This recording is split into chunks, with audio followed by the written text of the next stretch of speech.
오늘은 부동산 투자에 있어 중요한 포인트 몇 가지만 이야기해볼까 합니다. 우선 수익률에 대한 이야기를 해보겠습니다. 부동산 투자에서 무조건 수익률이 높다고 해서 반드시 좋은 것만은 아닙니다. 예를 들어 7천만원에 25년 된 9% 수익률이 부동산과 7천만원에 15년 된 8%의 수익률이 부동산이 있다고 가정해봅시다. 이런 경우 표면적인 수익률만 봤을 때는 9%가 높게 보이지만 오히려 8%의 물건이 더 높은 캐시플로우를 낼 수도 있습니다. 이는 대출 상환 기간과 관련이 있습니다. 9% 물건은 건물 연식이 오래되어 대출 기간이 짧아질 수 있고 이로 인해 월 상환액이 높아져 실제 수익률이 줄어들 수 있습니다. 가장 큰 이유는 연식이 오래될수록 수익률이 높아도 이익이 나지 않을 수 있다는 의미입니다. 따라서 투자 시 표면적인 수익률만 보지 말고 실제 캐시플로우를 계산해봐야 합니다. 부동산 투자에서 수익률을 결정짓는 가장 큰 항목이 대출 금리와 대출 상환 기간이라고 볼 수 있습니다. 대출 상환 기간은 투자의 성패를 좌우할 만큼 중요합니다. 대출 기간이 길수록 월 상환액이 줄어들어 캐시플로우가 증가합니다. 위에서 언급했던 것과 같이 7천만원의 물건이라도 15년 상환과 25년 상환의 월 상환액이 차이가 상당히 큽니다. 건물의 연식에 따라 대출 상환 기간이 달라집니다. 일반적으로 새 건물일수록 긴 상환 기간을 받을 수 있습니다.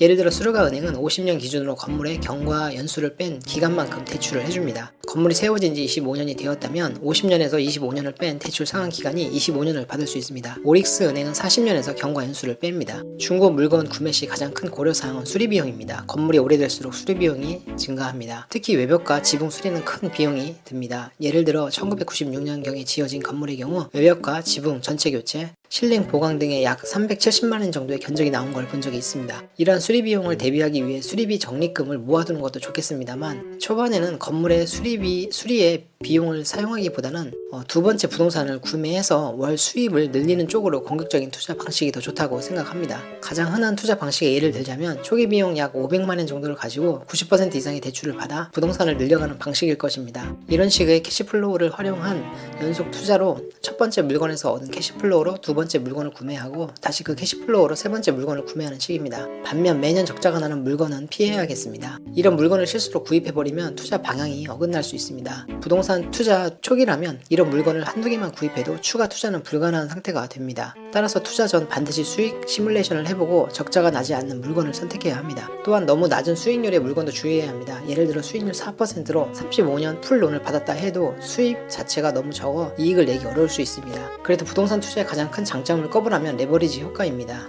즉 대출을 활용해 자신의 자금보다 큰 물건을 구매할 수 있습니다. 이를 통해 더 큰 수익을 얻을 수 있고 자산을 빠르게 구축할 수 있습니다. 예를 들어 500만원의 자기 자금으로 7천만원짜리 물건을 구매할 수 있습니다. 이렇게 얻은 수익으로 다음 물건을 구매하면 점점 더 많은 자산을 구축할 수 있습니다. 또한 부동산은 인플레이션에 강한 자산으로 알려져 있습니다. 시간이 지날수록 부동산 가치가 올라갈 가능성이 높고 임대료도 인상할 수 있어 인플레이션에 대비할 수 있습니다. 부동산 투자 시 가장 주의해야 할 점은 표면적인 수익률에 현혹되지 않는 것입니다. 높은 수익률이 반드시 높은 수익을 의미하진 않습니다. 항상 실제 캐시플로우를 계산해봐야 합니다. 또한 수익성 없는 대출은 위험합니다. 매월 적자가 나는 물건에 대출을 받았으면 시간이 갈수록 부채만 쌓이게 됩니다. 이는 부채 함정에 빠질 위험이 있습니다. 건물의 연식, 대출 조건, 캐시플로우를 종합적으로 고려해야 합니다. 예를 들어 새 건물이라도 너무 비싸면 캐시플로우가 적을 수 있고 오래된 건물이라도 적절한 가격에 구매하면 좋은 캐시플로우를 낼 수 있습니다. 결론입니다. 성공적인 부동산 투자를 위해서는 대출을 잘 활용하는 것이 중요합니다. 긴 상환 기간, 낮은 금리 등 유리한 조건의 대출을 받아야 합니다. 이를 위해 다양한 은행의 조건을 비교해보는 것이 좋습니다. 투자 전 반드시 수익 시뮬레이션을 해봐야 합니다. 임대 수입, 대출 상환액, 관리비, 수리비 등의 모든 고려해 실제 캐시플로우를 계산해봐야 합니다. 부동산 투자에 대한 지식을 지속적으로 쌓는 것이 중요합니다. 시장 동향, 법률,